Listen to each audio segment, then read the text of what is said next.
If you've been practicing spirituality and mindful living, you've probably have had to struggle with doubt. Doubt is one of the most powerful opponents on the spiritual journey. If you're not careful, doubt can ruin your spiritual practice and end your journey before it's properly begun. In this episode, we not only explain the origins of doubt, but also provide 5 spiritual strategies to overcome doubt and build a meaningful and centered spiritual practice rooted in faith. My name is Abhinava, and this is Spirit Matters, a podcast helping modern seekers integrate their spiritual awakening into their daily life. My co-host Vajan and myself are meditation teachers with over 25 years of experience. If you enjoy our content, also check out our back catalog, where we have over 38 episodes dealing with modern spirituality challenges. Let's dive in. Today we wanted to discuss the topic of doubt, and doubt is, our teacher Sri Chinmoy called it a slow poison. So it can be very, very challenging in your spiritual journey to have doubt, because your spiritual journey is all about things we cannot see, touch, taste, or smell, or perceive with the 5 senses. So it requires, by its very nature, it requires faith. So where do you think doubt comes from? Where was it born? Very good question. So I think human beings are not born innately with doubt. So doubt is one of the interesting qualities that we actually learn through our experiences in life. So a child, by its very nature, has to have faith in the people around it to keep it alive, the world it's living in. It hasn't got any reason to doubt existence. It just is experiencing existence as it is. And if a child has a good upbringing and positive experiences in its family and the community of people around it, it won't have reason to start to doubt. But the experiences we have as we age, as we go through our teenage years and into our adult years, there are so many experiences that we have that I think that create the doubt that we experience. So maybe we should define what we mean by doubt, because you could say there's many different shades and colors of it. Yeah. When you talk about doubt, what are you referring to? So when I think of doubt, I think of 2 sorts of doubt. So I think of doubt as just a particular type of experience that all human beings have and deal with. And then spiritual doubt as a more subtle version of that. So when we talk about doubt, what we're talking about is an uncertainty, a distrust of a certain idea or a thought or a person or a place, almost like a wavering of our belief or faith between trust or faith and doubt. So we can doubt a person, we can doubt a government, we can doubt an idea. Yeah, exactly. And I think doubt exists on 3 levels. So there's the personal doubt. So whether we doubt ourselves or whether we have faith in ourselves, then the community and the people around us, whether we trust and have faith in those people, and those situations. And then like the final greater level would be the world or the universe. But then what about God? So yeah, and that's then, like a super extra imposed level. Yeah, and then I think when we get into spiritual doubt, that's when like spiritual doubt I think is specifically tied to our experience of the divine. And I think doubt exists on a continuum. So at one end we have doubt, and at the other end we have faith. And so we have a combination, all of us, of both of those. So you just want to imagine in your own life how your life would work if you doubted everything and if you doubted nothing. So I think it would be hard to get through the day. Yeah. So obviously, if you doubted everything, it becomes so fundamental. You start to realize how fundamental faith and trust in the world around you is to allow you to live your life. If you doubted that the power supply will be working tomorrow, you would have to take all these precautions today to put all your refrigerated or things in your freezer, put them somewhere. You would have to try and charge all your devices to make sure everything was fully charged. You'd have to worry about how you're going to go about doing Well, that's work. what we see when a new end of the world date is published. You see all the preppers waking up and preparing for the end of the world. Yeah, so obviously 100% doubt is a really poor solution to dealing with the world. Yeah. But then if you go to the very far other extreme, 100% faith in everything is also a really poor strategy, because you're going to find that people are not trustworthy. You're going to find situations that are not how you imagine them to be. They're more dangerous, or people. But then you become a 3-year-old child again, because the 3-year-old child, for them, I think 100% faith is a good strategy. Yeah.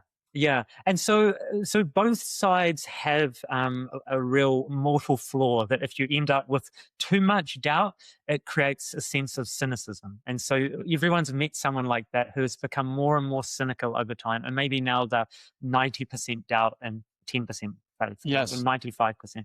But at the other extreme, you don't want to be 99% faith because you'll become too gullible in the world. Yeah. And So there so, seems that there's some function of doubt. yes. There's some doubt is good almost.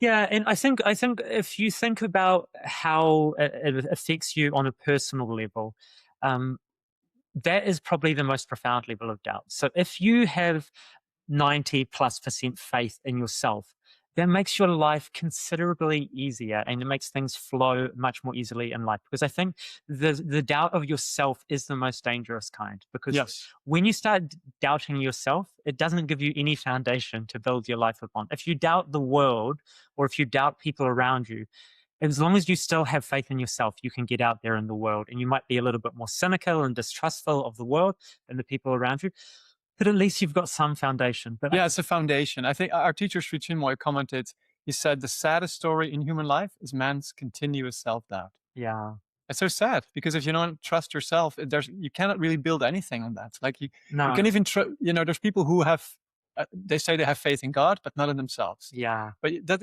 can't take you really far. yeah. It's better to have faith in yourself and no faith in God than the opposite way. Yeah, exactly. So it's that self doubt is, I think, the most dangerous kind of doubt. Mhm. And so if we look at those three sort of circles of being, so there's the relationship with yourself, there's the relationship with the people around you, and then there's the broader relationship with the world. Obviously, as you start to go through life, you start to find yourself interacting with the world and realizing the world is not as safe and kind and pleasant as your small world that you grew up in. So you start to run into people who are nasty and aggressive and negative. And so you start to lose some faith, perhaps, in the world around you. But you're still protected if the people you're closest to, if your family, if your parents, if your friends, if they still are trustworthy, if they're reliable, if they're kind and loving, then if they betray you in some way. And then I think this is one of the reasons why betrayal is seen as one of the worst spiritual crimes, because when you really betray someone, you don't just destroy your relationship with that person, you actually destroy their relationship with something far greater, with the universe itself. Because if someone really betrays you to the deepest level, because you've put your faith in that person, and then they destroy that faith in their betrayal, that causes a fundamental A shift. breakdown of their faith in general. Yeah, exactly. And so in Dante's Inferno, he talks about right at the very lowest level of hell, next to the devil himself, are the betrayers. Ooh, be So, warned, people. Be so warned. there is something to be said Yeah. about that. Um, but I think all of us have had experiences that have taken away some of, have caused doubt inside of us. And there's a problem that I call the Santa Claus problem. Nice. And so this is the problem, that when we're young, we naively are believing in things that we have no good reason to believe in those things. We've been seeing pictures or we've been told a story, and we just innately believe an Easter bunny is delivering Easter eggs. We believe the tooth fairy is putting money under our pillow. The stork delivers to children. In don't they? Europe, the stork is delivering babies. Santa Claus is coming in your chimney every Christmas. And there is this type of malicious pleasure that people get in trying to destroy other people's faith and creating doubt within them. And very often you'll see it's someone in if you've got a group of children who are growing up together, at a certain point, all of them are still believing in these stories. And then it's often someone's older brother, someone's nasty older brother, or Or a someone's, friend. In my case, it was a friend who Yeah. told me. And it was like someone's, waking up from a really nice dream. And I was Yeah. waking up, oh, it's such a nice dream. And now it's over. yeah, it's like someone who has a very cynical father Yeah. says, look, hey, look, none of that stuff is real. It's all a load of baloney. And that's the first real betrayal, I think, for a lot of children, when they find out that these great stories that their parents were playing along with, the culture around them, They lie to them. and then there's a sense of like, oh my God. Is there a good way to tell children this? Well, that's I think that's a whole podcast in itself. Yes, we'll How to we'll tell children that Santa perhaps doesn't exist. Yeah. But what that does is, the problem with doubt is a slow poison, as Sri Chinmoy said. And the thing is, if you put a few drops of poison in amongst some good wine or some good water or, a nice glass of grape juice, say, it still will move through and poison all that was good in that glass. Yeah. And that's the same with your experiences of the faith that you have, even just taking on board a small amount of doubt. It doesn't just stay bound to the one topic that you started to doubt. It actually starts to spread into other areas of your life. But we just also established that some doubt is good. So that's not poisonous. No, so A certain healthy skepticism about the world, that yeah, not everybody is kind and nice. yeah. Let's get on to that. Let's circle back, as they say, to that point, because I think that's really important. But let's say the other thing about doubt and a lot of other negative qualities is that misery loves company. Mm. So when someone else has been poisoned by doubt, when someone else starts to doubt the world around them, to doubt God, to doubt goodness, to doubt that other people can truly be kind or generous or any of these divine qualities, they want you to suffer like they're suffering. And I know that from personal experience with some friends and some fellow spiritual practitioners. I know for a fact that some of them at some point started reading things or listening to people that started to make them doubt their own spiritual experiences. And I remember hearing from one of them, and they said that one of the things that they so regret in their lives is taking on board that information. And you know it in your own, like, if you have a person that you've met or a friend or a colleague, and that you only think well of them, you have really good relations, all of your interactions with them have been really good, and then someone comes up to you and says, oh, this person, you probably don't realize, but this, they list all of the faults or all of the reasons why you should have no faith in this person. And even if you've never experienced those things yourself, you start to become more standoffish with that person. You start to suspect them. You start to doubt their intentions. When they're trying to be nice to you, you start to waver in your faith and your belief in them. And so it is a real poison. And the problem is, when someone has been poisoned by it, they also want the people around them to suffer. They don't want to suffer alone. It's like a with this Dracula doubt. bite, or it's like a So zombie bite. yeah, it's like a virus. It will spread from one person to the next person to the next person, and each person can become a carrier of this doubt poison. And so I think you really want to be very careful, like dealing with doubt, because it's not something that tends to stay, siloed in one place. It tends to spread, Yeah. and so it's something to be aware of. And I think the point you made early on was really important, that in the spiritual game, in the spiritual life, we're dealing with unseen forces. We're dealing with things that are beyond our ability to prove them, beyond a shadow of a doubt. Mhm. And so we even have all these phrases like sowing the seeds of doubt. So that's exactly what people like to do. If they've been poisoned by some doubt, they like to then go around sowing the seed Yeah. of doubt in others. But if we look at that continuum from faith through to doubt on one end, a lot of our beliefs are somewhere in the middle there. Like if we match our beliefs up to faith and doubt, because our beliefs, there's a portion of our beliefs kind of in the middle of the continuum that are based on verifiable facts, things that we've actually seen, actually experienced, actually know. As far as we can know anything, we have a feeling like, hey, I've got some solid evidence for these things. Even spiritual Yeah. experiences are there, right? Yeah, exactly. So some of us, and a lot of people, have had at least one or two glimpses in their life that there is something more than just the material paradigm. So Yeah. the glimpse beyond the Yeah, like a veil. spiritual awakening experience. Yeah. And so some of our experiences move towards the world of faith. Like we have to use more and more faith to believe in those things. Mhm. So especially if a spiritual master is telling us the true nature of the universe and is explaining what it's like in the higher worlds, or the worlds where the divine souls come to earth, when he's explaining what those worlds are like, most of us don't have enough experience to actually ascertain for certain that those experiences, what he's telling us, is true. And so we're using more and more faith. So we might be using 90% faith or 95% faith. But it could be that he's told us many, many other things that have been proved to us. So, like, he's told us that this type of practice is good for this. If you've got these sorts of problems, do this sort of meditation. This is a good mantra for this particular situation. And if we've done all those steps, all of those things are building and strengthening our faith. And then when he tells us something that's a little bit beyond what we've actually experienced, we can extrapolate and say, okay, on the foundation of the things that I've experienced and seen, I'm also going to take this on board. Yeah. And one of the things is you want to think, what is going to be the best strategy for living a good life? And if we look at it on the other side of the spectrum, so we look at our beliefs that we're a little bit doubtful for. So, the idea that aliens are going to come during our lifetime. I mean, that might be amazing and like a really interesting experience, but we probably don't have enough information to know for certain that that is or isn't going to be Yeah. happening.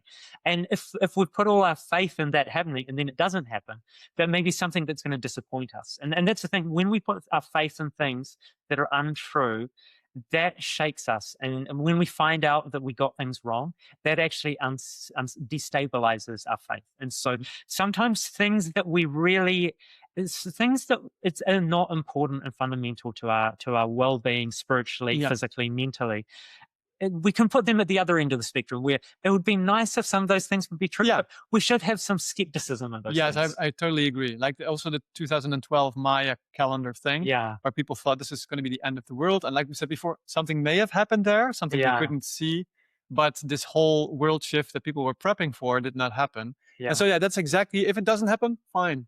I didn't put so much stock in that anyway. Yeah. If But if you've prepped for it, and Yeah. like made all these preparations and it's not happening, that's a major letdown. Yeah. But yeah, one thing I wanted to interject is you were talking earlier about if you have a belief and somebody, poisons that belief with doubt. One aphorism that I always think of Sri Chinmoy is, don't believe what you see, don't believe what you hear, believe what you feel. And there's an idea that when something is true, that you feel it deep within. And I've noticed that when I first started going to meditation classes and somebody would talk about spiritual topics, something in me said, this is true. It resonates. And that is, I think, where faith comes from. It's a resonance. It's something, it's based on feeling. And then we go more into the spiritual domain of spiritual faith. But when something is true, you feel it. You feel it. That is true. I can believe in that. Yeah. Yeah. So I think that's very well said. Instead of something that you see or hear about, but you cannot really verify. You can't feel those things. It's just some information that's come from you, and you can't really ascertain if it's true or not. Yeah, and I think that's also the difference between the mind and the heart. So the mind is trying to scaffold out a picture of the world and trying to understand the world based on things that it knows, it's experienced. And so it's always going to be limited in that sometimes there's jumps in knowledge and insight that you don't have information to build upon there to know for certain. But that's the difference between the mind and the heart is a truth sensing system. It can feel if someone's telling you something that's is totally on track or totally off track, you should be able to feel that. You should be able to, using your heart and being present and being connected, you should be able to know that, hey, this person, there's a depth, there's a sincerity and authenticity, a deeper level of realness. Yeah, and some people think, if you only live in the heart, you become very naive and very gullible. But I would say that's not the case. If you really live in the heart, you can you get this quality of viveka, which means discrimination. Oh, you yes. discriminate between true and false. It's a really very well calibrated compass between truth and falsehood. Yeah. So if we go back to our definitions and talking about doubt, so we've got the kind of the three aspects of doubt. So we've got the personal, we've got the social around us, and then we've got the world level. And then at some point when we start playing the spiritual game, that's when we start to talk about spiritual doubt. And I think most traditions have got some stories or some idea of the wavering of belief. It's going between believing and not believing, believing and not believing. So we've got more faith, we've got more doubt. We've got more faith, we've got more doubt. And I think many spiritual seekers have gone through that experience. And it is a very universal spiritual experience. And there have been, some great stories like the story of Jesus and the resurrection as one of a story of doubt and faith. And some traditions really value faith as like Christianity. There's a huge amount of faith in the true practice of Christianity, whereas the Buddhist tradition is quite different. It's almost a little bit on the other end, where they say, no, don't just believe us. Like, do the practice, and if it works for you, then okay, you've got something. But if it doesn't, do something else. So there's some traditions that value faith more, and there's some traditions that value faith less. But I think all spiritual traditions have an understanding of the importance of that continuum between faith and doubt. And very often it's almost like your faith and doubt, the experience, the wavering of belief. Because the thing is, someone who's suffering from spiritual doubt, it's not that they are non-believers. It's not like they're going between being an atheist Yeah. and a believer. It's that they really are wanting to believe, but in some way their picture of the divine, of the universe, of their own experiences, how those two match together, has shaken them in some way. And so What do you mean by shaken? like, if you had this idea that God is only an all-loving God, and then you have just have trauma, Hmm. tragedy, one after the other, and you start to question that. Like, I think everyone would start to question the types of experiences you can have. Yeah, the main argument is, why would a loving God allow this to happen? Yes, exactly. And so if your experiences up to a certain point have been genuinely or generally positive, and your interactions with the world have been positive, and then you start finding yourself being tested, at some point you can start to waver, and you can start to feel as though, like, God, like, really, this is what you have in plan for me. And I think that always takes me back to one of our lovely comments from Einstein that we've mentioned many times, that it's that question of, do we believe that we live in a hostile or a friendly universe? And the big differentiation is that the hostile universe is attempting to destroy us, whereas the friendly universe, where God is your truest friend, he's only giving you the experiences that he knows that you can handle, and he's giving the most powerful experiences for your transformation. Yeah, and sometimes the experiences that what may on the surface level seem really detrimental and negative, they turn out to be really good. There's the famous story about the farmer's family, right? Is this good or bad? I don't know. Yes. So the farmer family is tilling the land, and the horse escapes. Yeah. And then they're all miserable. Only the Yeah. farmer says, well, if this is good or bad, who knows? Yeah. And then a week later, the horse comes back with 3 more wild horses. Yeah. And now they're all of a sudden the richest family, and then they say again, they're so overjoyed, but the farmer only says, is this good or bad? Who knows?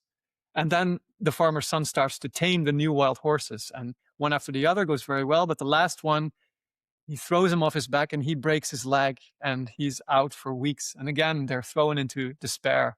And only the farmer says, well, if this is good or bad, who knows? So it seems to end really badly. But then at the end, the magic happens, and there's a war that breaks out, and all the young men in the neighboring farmsteads have to fight in the war. Oh no, Oh my God! conscription. I know, conscription. So the general comes to this farmstead and says, "We know that you have a healthy son. We need him in the army to fight on the front lines."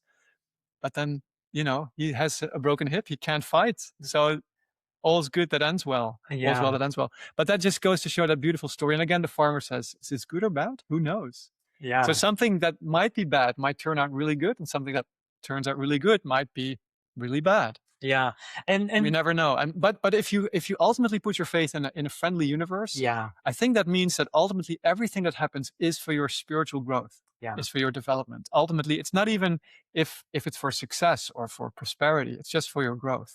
yeah, So if you take that as, then everything that happens is ultimately for your growth, I think you'll do very well. And yeah, you won't be afraid of what happens. yeah. And that reminds me that the personal experience of doubt is often the most transformative experience people have, when we're talking about that real spiritual doubt, not doubting the self, but really crying for God to show you his will, to show you what is the meaning of all these experiences. Because there's often, that's when people are at their most sincere, because they've had everything stripped away.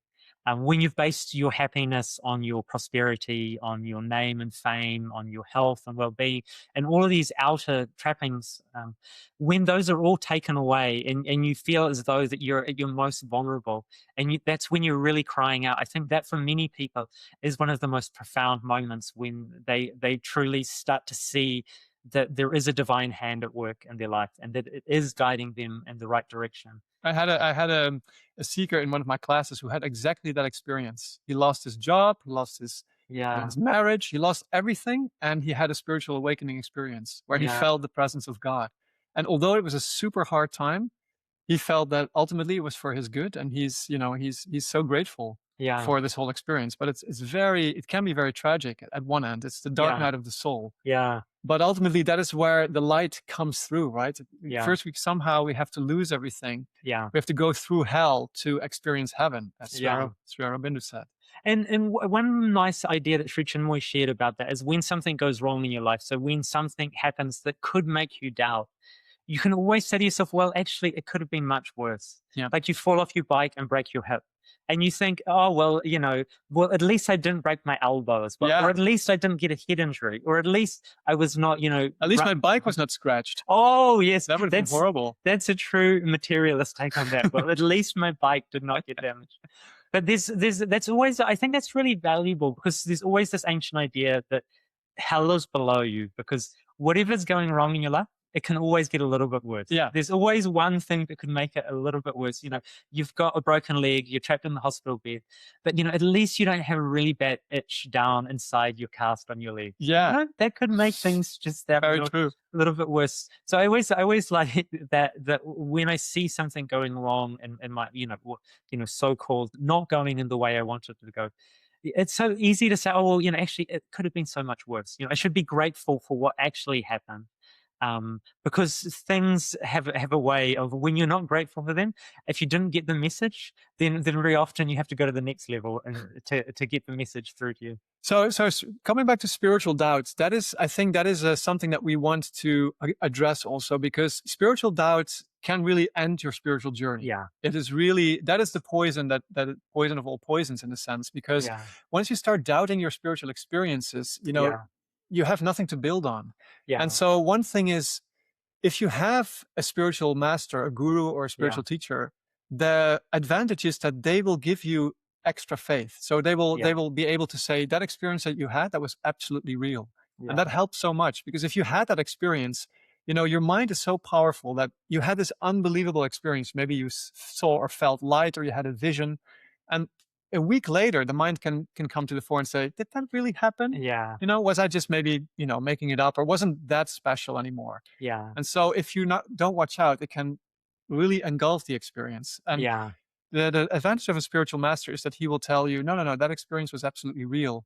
And that gives you that foundation of faith to build on. But what if you don't have a spiritual teacher to reinforce that faith? How do you keep it after a spiritual experience? And I have seen a lot of people struggle with that, because especially if you go for some period of time between having some sort of experience. And very often in the beginning of people's journeys, they might have had a few profound experiences to get them going. Yeah. But then there's a period of doing the work where you have to be in the toil of actually doing the practice on a daily basis, and you're not getting that validation all the time to tell you that you're on the right track. Yes. And so that's when you really have to have that internal faith, that you have to start basing your belief in the world not on the circumstances around you, not even on the experiences that you're having, but really on the feelings, on the deeper part of your being. And I mean, having a teacher is great because he in some way has mapped out a journey to the destination. So we've got a destination that we're looking for, which is illumination or realization. And so we're trying to illumine our nature. We're trying to see reality as it truly is, and our that fundamentally essential role within that. And so he's already mapped out he's shown where to start, what steps to take, and very often he's talked about different experiences, different moments, or different guideposts along the way that you could look out for. We're saying he, but we can also say she. Yeah, but I think one of the really valuable things is having some friends around you. So I find that really valuable because like one of the other things I do apart from this podcast and my music store is I'm a running coach. And you start to realize in running and in almost any endeavor, the incredible power of someone else believing in you.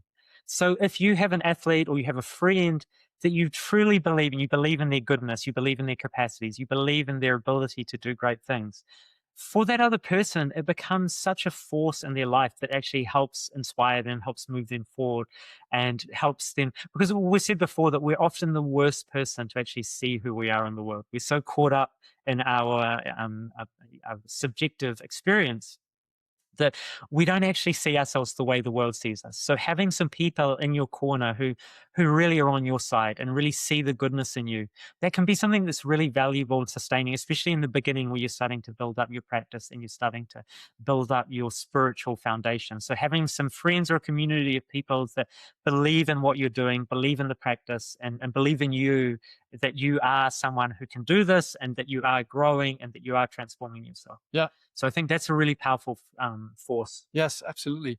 Another thing I would say as a solution to doubt or a strategy to deal with doubt is, and I have to think of an aphorism that Sri Chinmoy wrote, doubt is afraid of silence light, doubt surrenders to oneness delight. So the first one is that doubt is afraid of silence light. And that seems to suggest that silence, or the practice of silence, which we can find in meditation, in prayer as well, maybe to a lesser extent, but real deep meditation, that is an antidote to doubt, silence. Yeah, I would say so because for me, doubt always comes from the mind. Like Yes, it's the nature of the mind is to suspect and to doubt the world, and to doubt experiences, to doubt people, to doubt places. And so, if you can start to bring some real silence and stillness into your own mind, you're not feeding the doubt. The doubt needs your attention. And so, yes, if instead you're making a blank slate, you're making a beautiful, calm lake within you, you can be dropping down into the depths of the lake where it's all tranquility and stillness. And then you're not suffering with the pangs of doubt. And I like Sri Chinmoy, he often talks about doubt, that first of all, you doubt me or you or someone else, you doubt the people around you. But as soon as you start following along that path, doubting the people around you, at some point you become the target of your own doubt and you yeah, start to doubt yourself. So it is a habitual pattern, I think, that as soon as you allow that to be something that you take some sort of malicious pleasure, or you take some sort of you put some energy towards it, you have to be very careful, because at some point it will come back around and you will become its victim. exactly. And I think also in silence, what happens is that spiritual experience starts to grow. And I don't mean visions or something really deep, but it can just be the emergence of inner peace, or the emergence of joy, or just the emergence of tranquility. And that itself for me is faith. Because if you talk Mm, about the divine, God, and whatever you want to define that, I think peace is one of the main qualities of the divine. You know, these qualities that we actually have within us. It's in the Bible it says we are created in the image of God. So whatever qualities that God has, we have them deep inside our soul, and we can access them through the silence, right? It's the idea of going deep within, becoming silent, having a spiritual practice, and then the spiritual experiences start to emerge. And they may not come with bells and whistles mm, and trumpets and blaring, but they just may come in a very, very subtle, beautiful way that for me, one of the things after my meditation is I noticed the beauty in the world. So mm. I noticed that how peaceful and beautiful just, the street that I'm cycling through looks, or the Yeah. trees that are lined up there.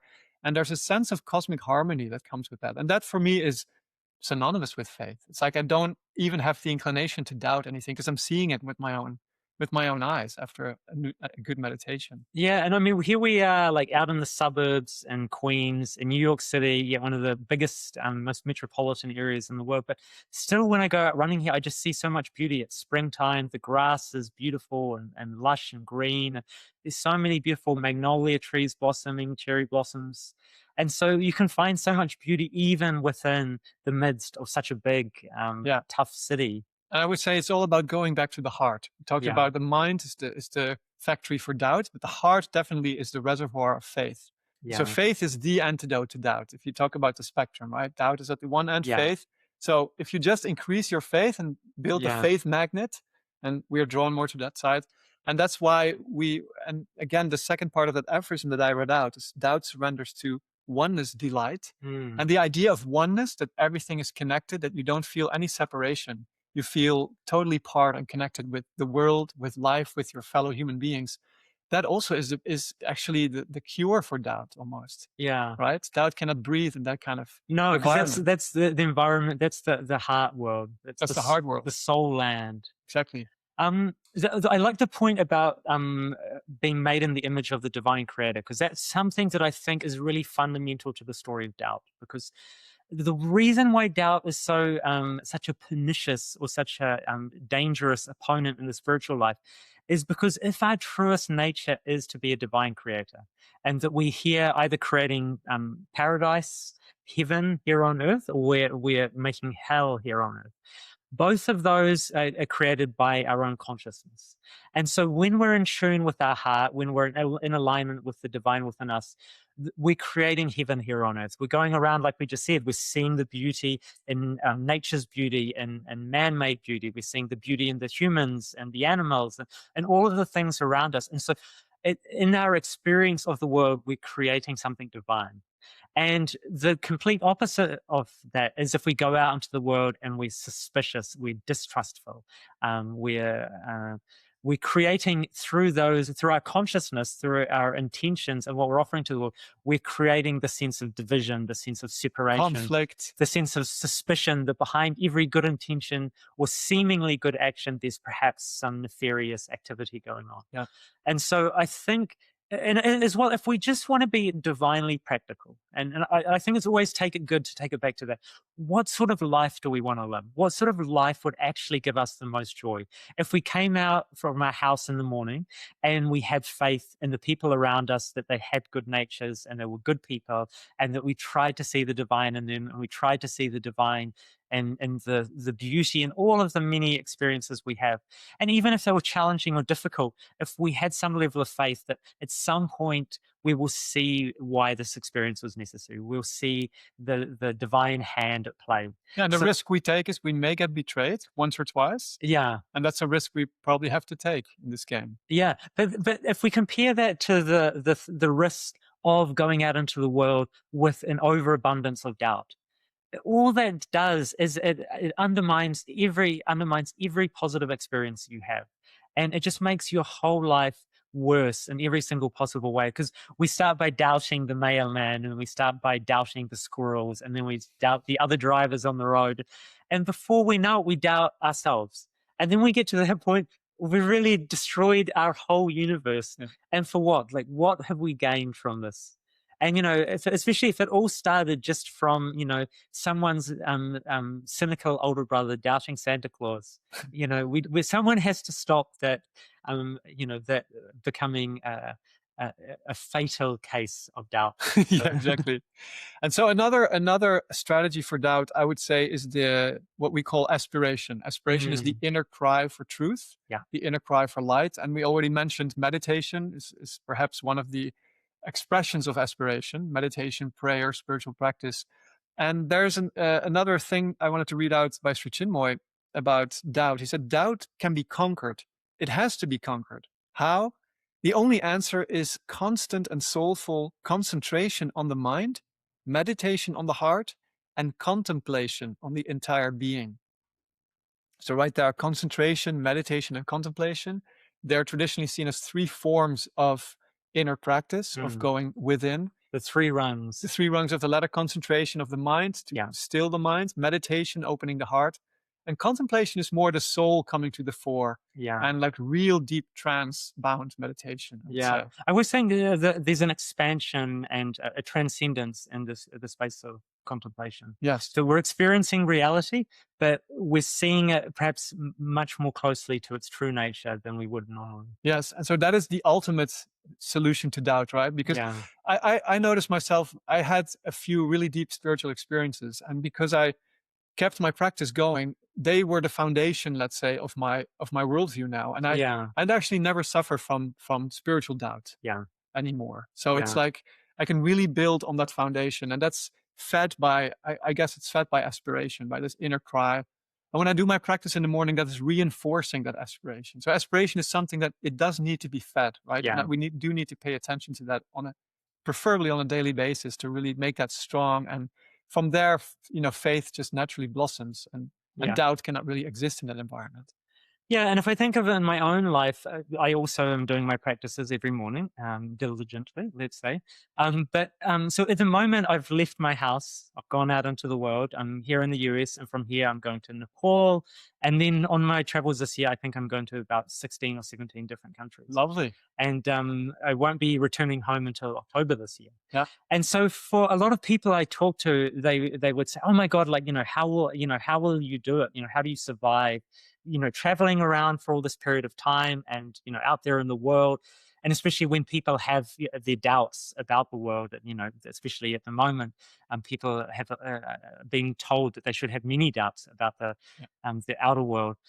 But I think one of the things that I find is from doing the practice, it gives me real faith in myself. I have faith that when I am aligned with the best within me, that I can go into the world and I can be successful and I can create something. And so I'm trying to play that role of the divine creator. I'm trying to go into the world and I'm trying to create experiences and I'm trying to create insights and interactions. You see it as a form of creation. Yeah, exactly. I don't see it as it's predetermined in any way. I don't see it as You're not consuming. no, it's not random. It's not just I'm going to have some random experiences. I'm going to try out into the world to try and create experiences. So what you mean by it's not random is you have a clear intention Exactly. with which you interact with the world. From there, Yeah. these experiences naturally come. Yeah, and I'm sure I'm sure some of the most meaningful experiences I'll have will be ones that I have no conception of at the moment. Yeah. There's no way to possibly predict. And so from here, I'm going to Nepal and I'll have 1 month in the Himalayas and some of the biggest mountains in the world. And a lot of times people say, "Oh, you must be really looking forward to this moment or that particular moment." But I have no idea of what moment I should be looking for because I have faith that the right experiences I will have them at the right moment for my own growth and my own evolution. And it's a wonderful experience to be able to go out and to put your life into the hands of the universe, into the divine hands, and have faith that you're going to be looked after and Yeah. you're not going to just crash and burn.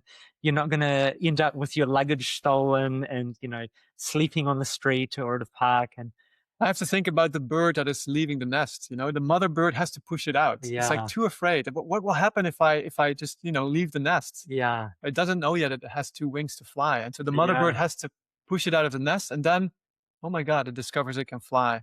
So just we call it a leap of faith. yeah, we It's the do. leap of faith to just leap out, and you'll have some wings to carry you. And then some people think that they're being wise by being cynical and doubting. Yeah. Well, they're saying, "Look, I'm just a practical, wise, Yeah. I'm a smart guy. I'm not just going to put my faith in the universe."